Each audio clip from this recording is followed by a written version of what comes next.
ndine Herbert Chigada amene ndi bishop opanda mpingo wapano pa Mibawa television kulandani manja awiri konse kumene muli programu ya Pagome. Programu ya Pagome ndi programu imene timakhala ndi atsogoleri a mipingo yosiyanasiyana ndikupita timanenera athu ndithu motsindika kunena kuti sitimasankha mpingo yathu kuli mipingo yosiyanasiyana osati maudindoso aba bishop ma pastors ma elders mulololedwa asubwera pompano pa Mibawa television kuti tizakhale tikucheza mulingana ndi mmene inu utumiki wanu ulili. Ndafotokoza kale kuti ine dzinanga ndine Herbert Chigada amene ndi bishop opanda mpingo amene akundijambula pano pa kamera pano ndi Chikondi Shawa ndiye atichenetsa bwinobwino kuna kuti tione zikuti zikhala bwanji. Mlendo wanga amene ndinatsikula lero lino ndikupemphana mambo ndi amayi nthawi yanga yoyamba kuti ndikumane nawo nawonso anangomva kuna kuti ndithu Mibawa television abusa amalalika amakalankhulaso kumene ndi achitika onena nawo bishop ndiye kuti yayi ine ndakulandirani tsopano mundilole amayi ndi abambo kuti ndiyalonjere alendo wanga amene ndinawo tsiku la lero lino. Ndakulandirani sikumukambiri inetu mutijagana na nkhope nanga mundichira nane manyazi ukhanga muchira nane manyazi kapena ndikutembeni ngeni ndine muli bwanji tibunika inu ndili bwino zimu dzina ndi ndani ine dzina langa ndine James Lapani. James Lapani nditu yeah basi James Lapani ndi Prophet James Lapani mafuna tulive pamene Prophet James Lapani James Lapani yes prophet amasiwa na chinyamata kumudzi ndikuti ine kumudzi ndikubalaka kubalaka nditu balaka tungwa mkulu kuli kukhwisa uko kuli kwa manjawire yasema manjawire kapena kwa sosola uko chacha kukhwisa balaka north ya kukhwisa balaka north ndiye kumudzi kwanu nditu tsopano inuyo mwapezeka no blanda chifukwa chani kunabwera program yetu nimakha kuno blanda umakha kuno yeah nditu tsopano utumiki wanu umene mukutumikira ino ndiye kuti utumiki umene utumikira ndi Blood of Salvation Ministries. Yeah, Blood of Salvation Ministries. Blood of Salvation Ministries nditu kubalaka balaka ngakumvezeka kuno anthu akubalaka pano pa ndiye kuti muli kuti amazori makha kuno blanda nemachita kupita ko every Saturday yeah tiyerekeze kuti kozovuta zina zonse pakati pa usiku ndiye akuchita kuimbirana ndiye beze ma transfer mapiro balaka mkwese munene akumayandikira ndi anthu anu okumeneko mwina tsogolomo nditu acha bwino tsopano muli pabanja kodi ndili pabanja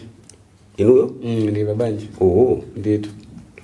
chauta sana kudalisana ndili pabanja ndi ana awiri nditu wamamuna ndi wangazi akazokhoka ayi mamba bwino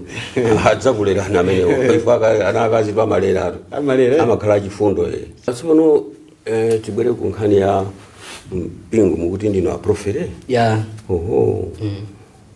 inuyo nditu chabwino mpingo wanu mwati chani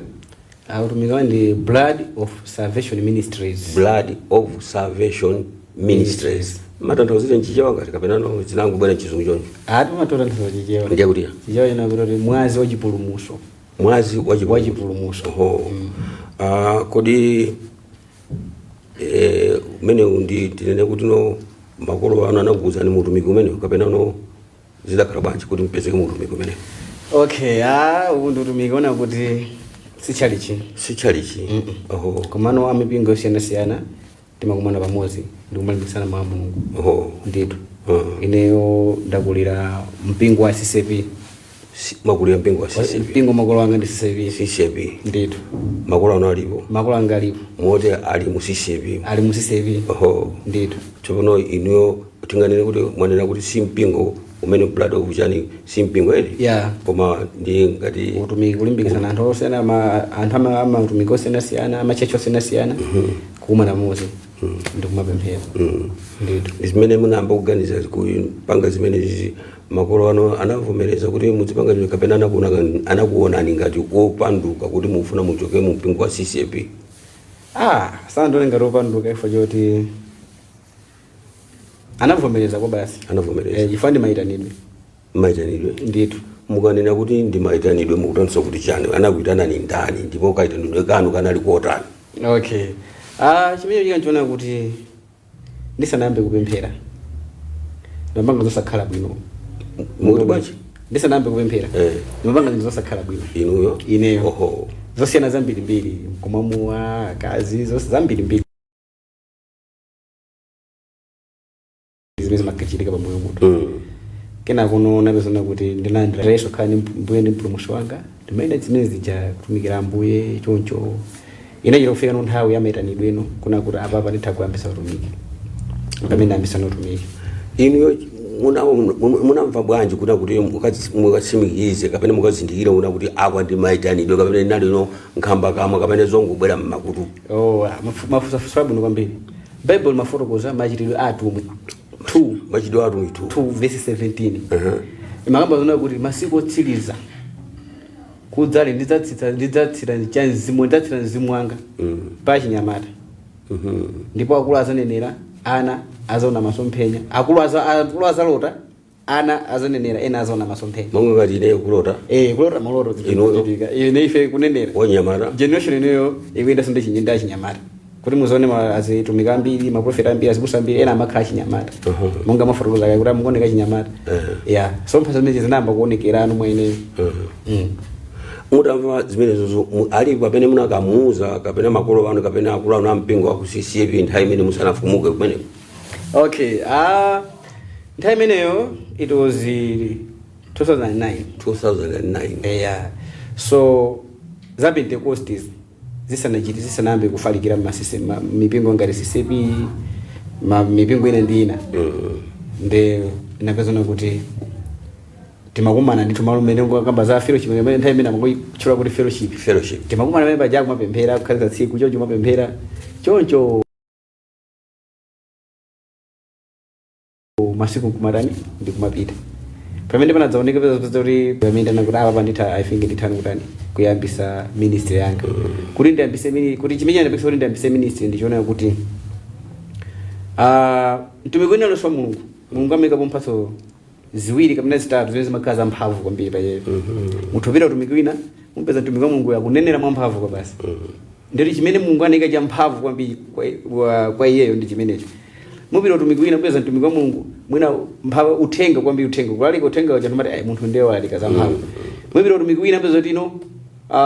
abwera machiriso mphatso ya machiriso. Mupita utumiki wina umpeza kuti mphatso ya masulidwe kwambiri. Mona ndi chimene ndichisaona kuti ndiyambisa utumiki chiona kuti ndili pa sukulu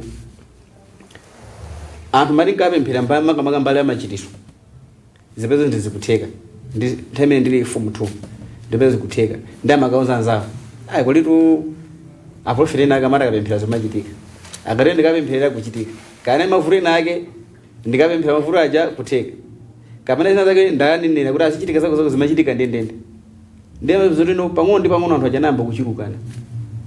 Pang'ono ndi pang'ono anthu ajanamba kuchulukana. Kufika ino anapanga chigezo ra kuti sizingatheke for anthu mumakhala busy kwambiri. Mumva zinthu imene ndikukozekera kuti ndembe mayeso afu mthu. Mumakhala busy kwambiri. Kuti sizingatheke kuti ndikukhala ndi tsiku limodzi. Tosefa amene ali amavuto osiyana mudzire pemphera pamodzi. Chifukwa mati mukabwera ku skulu ndi mupite ku mukhala kuti ntchito ikuchuluka kwambiri. Ndi nthawi imeneyo nkuti ndisanamva zona kuti sindimalinga zoto za utumikiswa ayi ngoti ayi ndisinafike zoti ndikambisa utumiki ndikatani ndimakhabe ndimakanakana kufika 2017 2018 2019 pamene mkati mwanga muna ndinamva kulimbikitsika kuti apa I think nditha kuyambisa utumiki ucha zimene ziwanda zinalowa kwambiri mwa inu zota zota zinalowa kwambiri zota ziwanda zokupanga zomalalika kwalika siziwanda siziwanda zofunikira kwambiri mwa fotokozo kunena kuti munachita kuti maonera kuti masiku otsiriza achinyamata azanenera akulu azalota maloto kuchokera pa buku la machitidwe atumwi 2 verse 17. Kodi popeza kuti pali ena ake tu amanene amachita zomachotsa zili ziwanda mmene eno ake muli ziwanda mikumakhala ni miphika ku manyumba mwanu chifukwa zikumveka kuna kuti ambiri achinyamata ngati inu zimene muchita zinthu zodabwitsa kwambiri zodabwitsa mbali atafuna zimene zomanena kuna kuti mukhozo chititsa munthu ngoni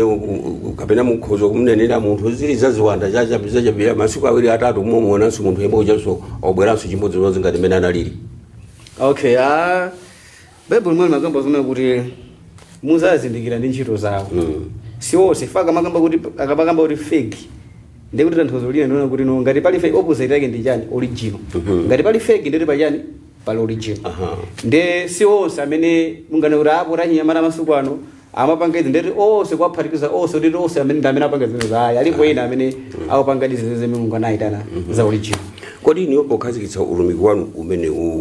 umene mukutchulawo muli ndi malingaliro ona kuti patsogolo pano nkupita kwa nthawi kuna kuti kapena mudzakhala ndi chalichi? Malingaliro amene alipo chifukwa Bible mafotokoza Habakuku 2 verse 2-3 akamba zina kuti masomphenya ako ulembe masomphenya walembe kawalemba mudayale kawalemba mujani ndipo iweyo walingalire wadikirire kaya achedwa kumadzachitika ndithu. So munthu ngati wakauti wewe Mulungu ndi amene akuitana amakuuza pamene wewe kumene ufikire utokha kuti lero zinthu zili chonchi koma ujeni timayenda sitiyenda ifa yakuona kwa maso athu timayenda ndi chikhulupiriro utokha kuti zinthu lero sizikuyenda koma ifa choti malonjezano a Mulungu amene akuonetsa yeye Mulungu zinthu suzisiye futi mazoti ine ngakhale ndikumandirizi koma tsogolo langa likafikira apo ndi pamene Khristu wakukhulupirira ndi mene amene kuti zinthu zimene zajazi akhale nazo. Kodi pati ndino a prophet James ine dzina langa ndi prophet James Lapani. Prophet James Lapani ndiyetu kuliro abusa ena aje kuzomba uko amati nda alapana Godin Lapani mpachibale ndino mwina kwa makolo kwa pete kumuramba mwamba zayo nava hapo nditu nawo samalalika nava jonde nava sonthena ke pa radio sakulalika munamba kwa radio pa radio maka inuyo mukuti ndakufunsani kuna kuti no mukuti ncholinga chanu yona kuti tsogolo muno mudzakhazikitse utumiki wanu ngati chechi inuyo popeza kuti anthu kuti akhazikitse chalichi kapena utumiki umene muli nawo pakali pano kumafunika ndalama. Inuyo ndalama munazitenga kuti mukhoza kukhazikitsa utumiki anthu namabwera kumene koko zinazitenga kuti ndalama? Funso limene ndi funso labwino kwambiri masowa nonyecho sekuti chiyende tafunika ndalama omumadziwa zimenezo inde nditha kutsimikizani kuti pala anthu ena ake amene Mulungu akagwiritsa ntchito kwambiri kumifuta alibe kuthekera anthu sakuwadziwa anthu pala anthu ena ake azimekena ake amene Mulungu akagwiritsa ntchito kwambiri kumifuta alibe kuthekera kuti angapita ku platform kapena angaonekere pake kapena kaya pa radio kapena kaya pa TV alibe kuthekera kulikonse sakuoneka koma Mulungu amagwiritsa ntchito kwambiri zilipo zimenezo zikuchitika ndi alipo anthu ena aona kuti Mulungu amagwiritsa ntchito inde koma ife cha ndalama zimathandizira ndalama ndiyofunikira kwambiri so funso mene mafusalo mafuso labwino kwambiri chifukwa ndofuna kuona kuti chalichi ndikuti tidzapanga mtsogolomo chifukwa kuyendetsa chalichi si chinthu chophweka.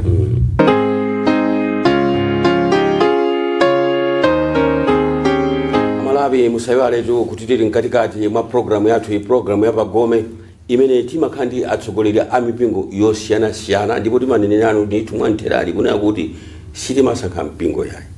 nonse mulololedwa kubwera pano pa Mibwawa Television choyenera kuchita ngokuti mudzangofunsa kuna kuti ndifuna ndionane ndi abishop opanda mpingo akuza kuti office yayo ndiye kuti mudzandipeza tidzakambirani ziwiri tizatu nkupanga program ngati imene lero lino ndikucheza ndi Prophet James Lapani wachinyamata masiku ano amene akuthamanga ndi uthenga ndi achinyamata akuti ananena kale akuti Bible akuti masiku otsiriza achinyamata ndi amene adzathamange ndi uthenga pamene akuluakulu ndithu adzakhala akunenera. Lero lino kuti timve zambiri kuchokera kwa a Prophet James Lapani amene lero lino ali mulendo wanga pano pa Mibwawa Television. A Prophet ndi inuyo muutumiki wanu pali ma department ati amene mumakhala nawo chifukwa kuti ndimamva machacho osiyanasiyana amakhala ndithu ndi ma department osiyanasiyana la amayi la chinyamata abambo ndi ena kutero monga ngati tiyerekeze mpingo wa CCAP amati pali ndi gulu la abambo mene amati chitsulo manola chitsulo chinzache mwamvere pamene monga ngati ku Anglikani amati avuyi akuti okawedza nsomba avuyi nanga inuyo kuti utumiki wanu uli ndi nthambi zina zili zonsezo kapena ayi utumiki wathu ndi komiti basi uli ndi chani utumiki wathu zona kuti azibamene mafotokozeramu koma mbali noti ndi makhala ndi meeting kuzokambirana za utumiki kuti utumiki ungapite bwanji pasogolo nditi mapati masankha kwa ndete azimayi azibambo anati makumikisa kodi ndikopeza kuti utumiki wanu mwakamba kumene ndiponso ndinu achinyamata mumakapepapo nzeru kwa azibusa amipingo enacho kuti azikuthandizani kapena mangodalira popeza kuti muti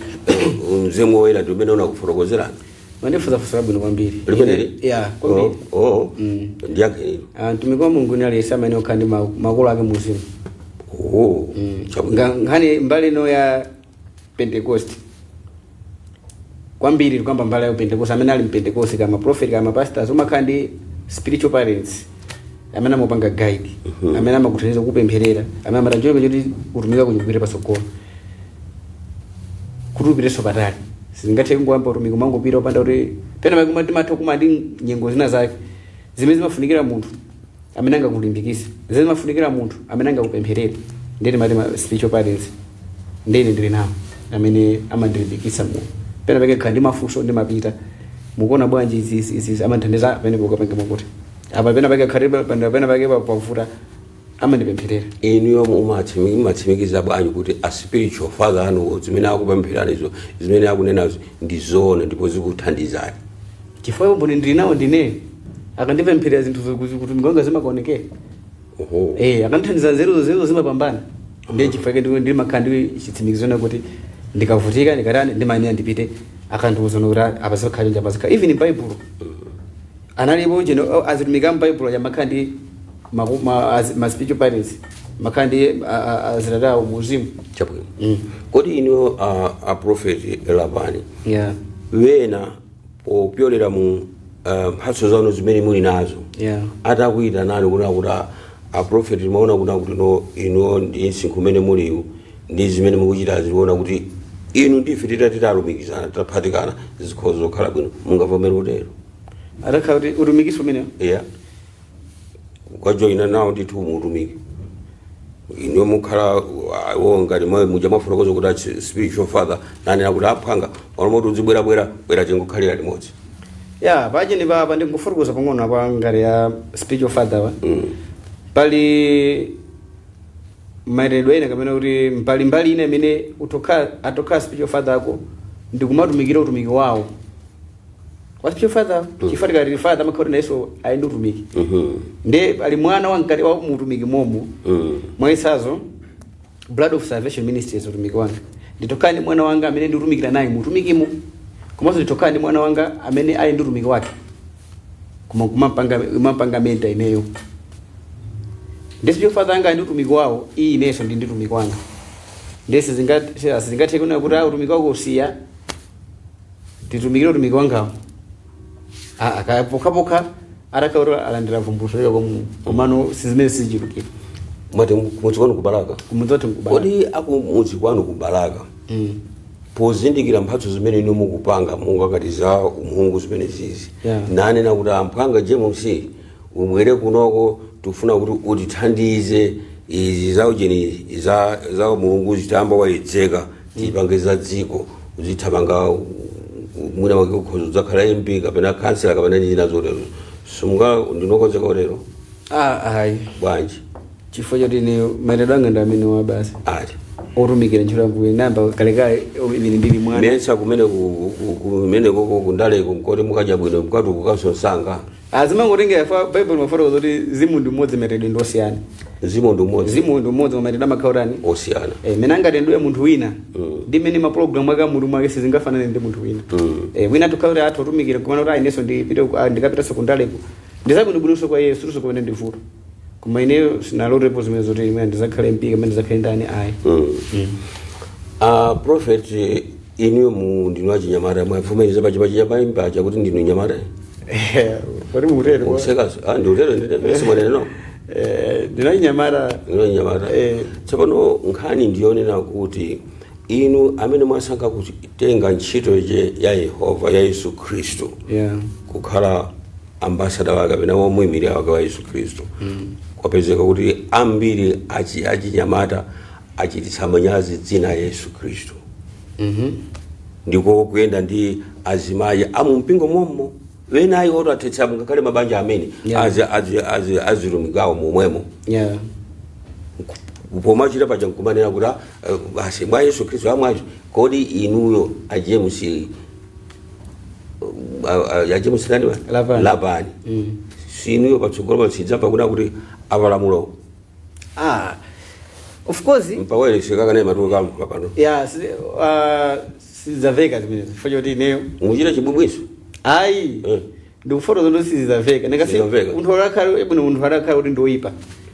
sangane kuti ine ndiye ndinoyipa ndipo ineyo zimenezo zomune nazo zizachitika ndizachita zimenezo palibe angavomere choncho konchifani makhanga ndine pange chibwino komano sizizatheka sizaveka fojo kuti ine ndi banja langa timapanga chinthu chimodzi timatumikira limodzi iso topanga limodzi komanso upangiri umene amatipasa masipito pale satu umakhala upangiri waukulu kwambiri ona kuti zimenezo zingatheke kuti zichitikane ndithu pamene tikupita kumapeto kwa programu yathu sindidziwa ngati muli ndi mawu monga ngati ni wachinyamata kuwalimbikitsa achinyamata anzanu kunena kuti no ndi bwino kutenga ntchito ya Yehova numutumikira kusiyana nkumalenda za dziko pamene muli mungafotokozera achinyamata anzanu mawu amene ngafotokoze naye kwa achinyamata azanga ndiona kuti za umulunguzi nthawi zambiri zimaoneka ngati zotsalira utokhala kuti ambiri achinyamata ambiri ali ndi mayitanidwe oti akamtumikire Mulungu koma za Mulungu zimakhala ngati zotsalira zimakhala ngati zochititsa manyazi zimakhala ngati zotani koma ndi zinthu zofunikira kwambiri munthu wachinyamata kutumikira ntchito ya Ambuye mwa Ambuye muli ubwino muli ubwino chifukwa chimene ukufuna iwe pamwe wako ngati kutumikira Mulungu muzimu nchonadi Mulungu samana amakupatsa Mulungu samana zimakutenga kuti iweyo kuti ndi Mulungu akutumikira motani ndi zimeneyo ndingalimbikitsa achinyamata anzanu kuthamanga ndi mowa kuledzera basi mapeto ache kumadzipachika ndi apatseni anzanu malangizo ne malangizo amene ndingapasa achinyamata anzanga ndiona kuti mwa Mulungu muli kunjoya chicho chimene tikuchifuna ife mmoyo tikapita kwa Yesu ndithu atipatsa kusiyana kuna kuti tizimamuwa kusiyana kuti tizingothamanga tizingoenda ndi dzikoli ayi nthawi ineyo ndi nthawi yathu achinyamata tithamange ndi mawu a Mulungu monga Bible